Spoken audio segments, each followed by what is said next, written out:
तो भगवान भोलेनाथ को हमको प्रसन्न करना है। और हमारे पंधाना पे तो वैसे ही महादेव की अनंत कृपा है, आते ही हमने देख लिया था, सब इतने प्रसन्न थे, तो उसकी अनंत गुना कृपा है। बस उस महादेव को प्रसन्न करना है सप्तम दिवस में, और मुझे आशा है कि मेरा महादेव सबको आनंदित रखेगा, सबको प्रसन्न करेगा। बोले महादेव भगवान की जय। महादेव की कथा जिसको हम श्रवण करने के लिए यहाँ पर सभी एक ही भूत हैं। महादेव की अनंत कृपा कलिकाल में वह महान औषधि का कार्य करती है, जिससे हमारे जीव जगत के समस्त कल्मशों का नाश होता है, समस्त। क्योंकि भगवान महादेव ये धरती के दाता हैं, ये पृथ्वी के भगवान हैं, इसलिए इनकी जो कथा पृथ्वी पर बैठ करके अनंत से सुनता है, श्रवण करता है, मेरे महादेव की अनंत गुना कृपा उसके ऊपर बनती है। जिस प्रकार कहीं पर अग्नि जल रही हो और अग्नि में अगर हम कोई सूखा कपड़ा डाल दें या कोई गीला कपड़ा डाल दें, कोई सूखी लकड़ी डाल दें या कोई गीली लकड़ी को डाल दें, उस अग्नि का केवल एक ही गुण है, जला करके भस्म कर देना, राख कर देना।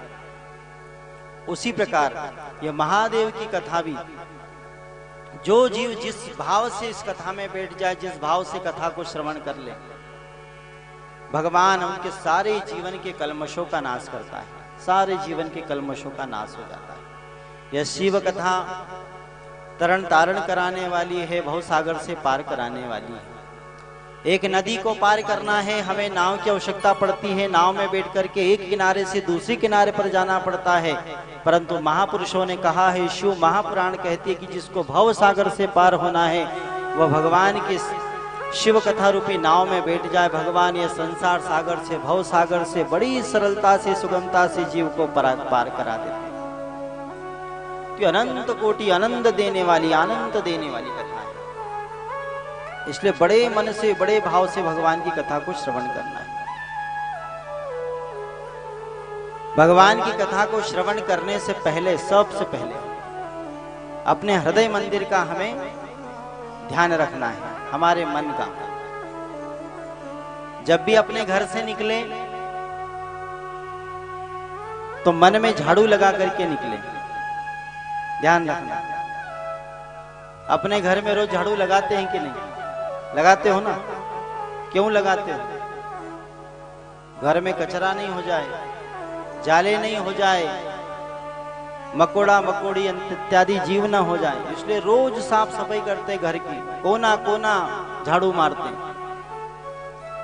जब हमारे घर कोई मेहमान आता है, हमें बड़ी प्रसन्नता होती कि आज हमारे घर कोई हमारे मेहमान आ रहे हैं, तो हम घर में खूब साफ सफाई करते हैं, पोछा लगाते हैं, झाड़ू मारते हैं, घर में प्रत्येक वस्तु को उसकी जगह पर रखते हैं, घर में थोड़ा सा भी तनिक भी उसमें कचरा नहीं रहने देते, क्योंकि हमें पता है अगर मेहमान आए तो मेहमान आकर के क्या बोलेंगे कि कैसा घर इसने रखा है।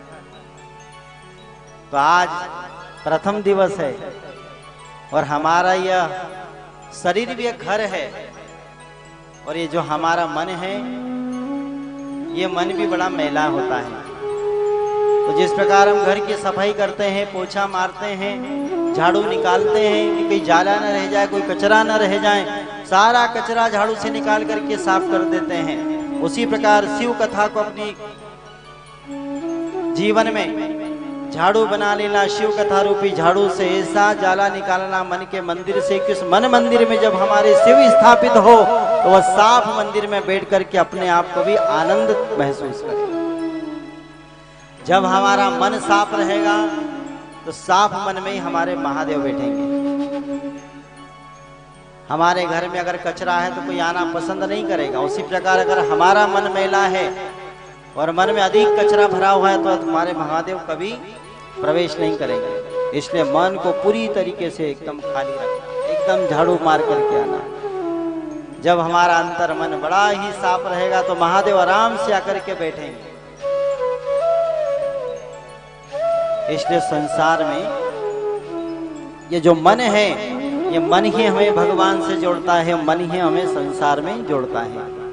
इसलिए हमें संसार में जितना मन जोड़ा है उससे कहीं गुना अधिक हमें भगवान में मन जोड़ना है। यह भगवत कथा भगवान की यह परम मंगलमयी कथा जीव जगत का कल्याण करने वाली कथा है।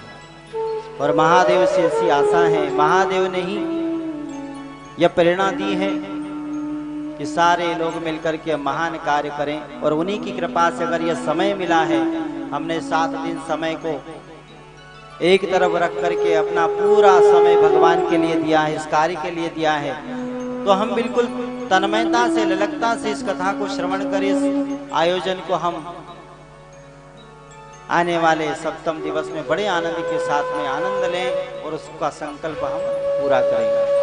बोले हर हर महादेव, हर हर महादेव।